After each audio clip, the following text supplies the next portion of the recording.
reason why we chose the year 1886 is because of everything that happened before, but also what's going to happen after. Life changed from the Industrial Revolution in 1848 all the way through really to the First World War. The Victorian era, the city itself, the booming Industrial Revolution, you're kind of on the cusp of the modern era. At the same time, you sort of have this like lingering sense of mysticism. We definitely drew from a lot of that stuff.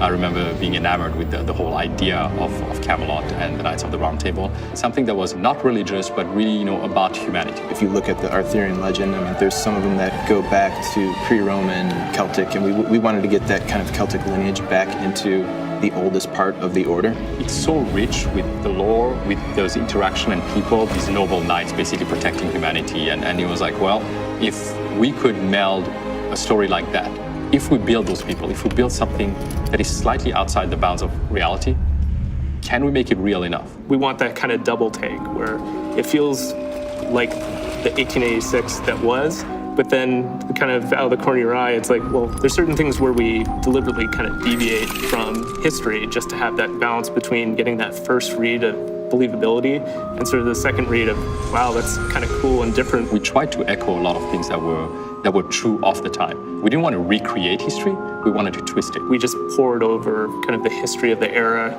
maps, the layout of London. Understanding the city, understanding really how it was laid out. We went to London with 20 people, location scouting and shooting extensive amounts of photos. If you hadn't been there, you have to go there to understand what life is like, what it feels like to walk in the streets, because a lot of it still exists. There's so much history. You can kind of see the layers of time and the layers of architecture built on top of each other, even at that time. We poured over period costumes and did photo shoots, not only capturing all the intricate details of the costumes, but also how people moved in them. A lot of European militaries at that time, they had these just a lot of craftsmanship, a lot of symbols and patches, and a lot of embroidery. The cording, the armored gorgets and bracers, like those are things we really spent a lot of time kind of pouring over reference, but then kind of inject all of our lore to kind of craft these specifically for these characters and for this order. When we started actually, melding this fiction and nonfiction, there was the need to make sure that we had some control over it. We early on had a lot of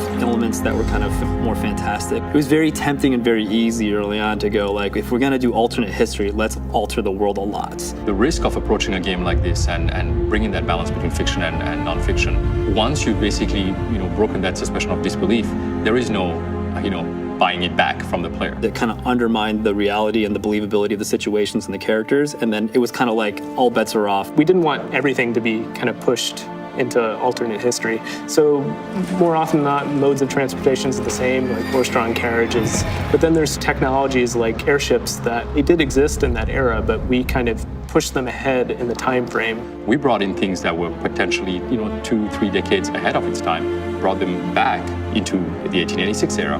We were able to keep the overall kind of skyline of London, but then you see certain things like the mooring towers for the airships and the searchlights with them that give you this kind of layered, kind of alternate twist to the feeling of the world. And that's really the doctrine we followed throughout the game. It's asking the question of whether or not people today that live today could believe the fiction that we're adding into our history. That's something that sort of ties everything together to make it feel like an era that existed kind of out of place in time. What's so fascinating about history is that regardless of all the fiction we write, I don't think it's ever as mysterious as history has been. You can go back and read books about events that have happened in the past, and they're really never 100% true.